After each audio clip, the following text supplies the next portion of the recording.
Здравейте! Добре дошли в нашата виртуална STEAM лаборатория. Днес ще разгадаем една научна мистерия, която се крие в предмети, които ползваме всеки ден. Пригответе се, защото след малко ще погледнем на света около нас по един съвсем нов начин. Хайде да започнем с една загадка. Замисляли ли сме се как е възможно да използваме една и съща дума «твърд», за да опишем нещо като скала и нещо като чаша вода?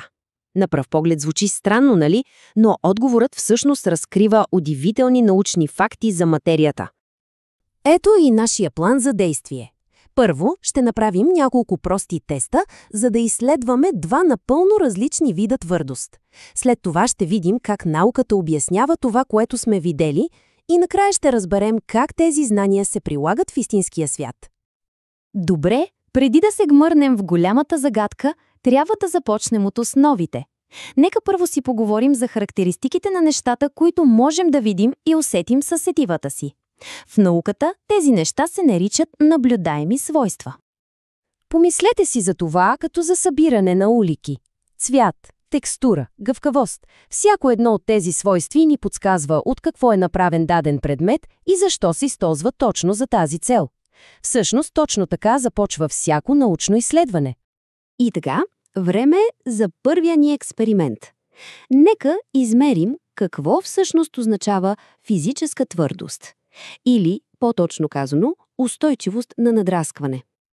В основата на нашия тест стои един много прост принцип. По-твърдият материал винаги ще надраска по-мекият. Всъщност, тази идея е взаимствана от скалата на Мос, един инструмент, който геолозите използват, за да идентифицират минерали. За това първо изследване ще използваме няколко съвсем обикновени предмета от бита, за да проверим тяхната относителна твърдост. Процедурата е съвсем проста. Взимаме два материала и се опитваме да надраскаме единия с другия. Наблюдаваме кой от тях оставя следа, това означава, че той е по-твърдият.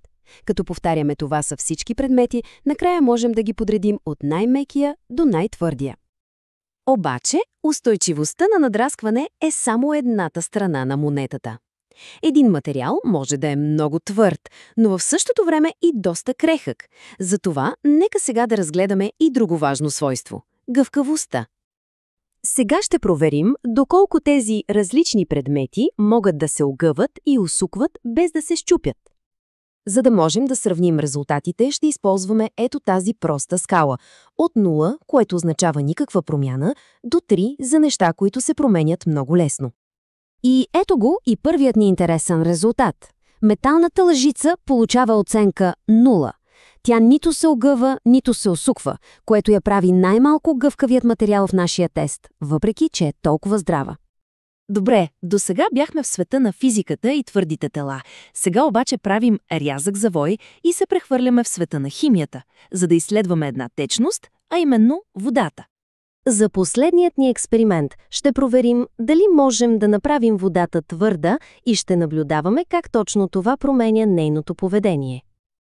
Тази процедура е супер лесна. Пълним две бутилки с еднакво количество дестилирана вода. След това, само в едната добавяме английска сол и разклащаме. Ето, току-що създадохме твърда вода. Накрая слагаме по няколко капки препарат за съдове и в двете, затваряме, разклащаме енергично и просто наблюдаваме какво се случва с пяната. И така, нашите експерименти ни показаха два много различни резултата за твърдост. Нека сега да анализираме какво казва науката за това, което току-що видяхме. И ето го и разковничето на цялата загадка. Използваме една и съща дума – твърдост, но всъщност тя описва две напълно различни научни концепции. Едната е механично свойство от света на физиката, а другата – химично свойство. Спомняте ли си бутилката, в която почти нямаше пяна? Причината е една химична реакция.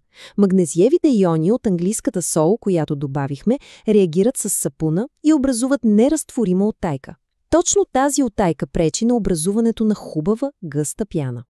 И точно тази сапунена оттайка е свързана с друго, много познато явление – котленият камък, който виждаме в чайника си. Той е пряка последица от разтворените минерали в твърдата вода и е свързан с нещо, което наричаме временна твърдост. Да, оказва се, че има и различни видове твърдост на водата. Временната може да се премахне чрез кипене, но пък точно тя създава котления камък. Постоянната твърдост, от друга страна, не се влияе от кипенето и изисква по-специална обработка. Разбирането на тази разлика е ключово за всичко, от домакинските уреди до големите промишлени процеси. И това ни води до въпроса, защо всичко това е важно. Ами, защото разбирането на тези свойства не е само за класната стая. То е в основата на едни от най-вълнуващите и важни професии днес.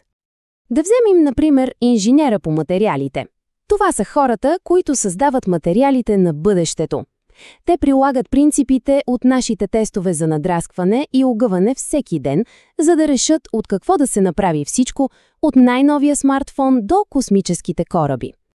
Или пък ученет по околна среда.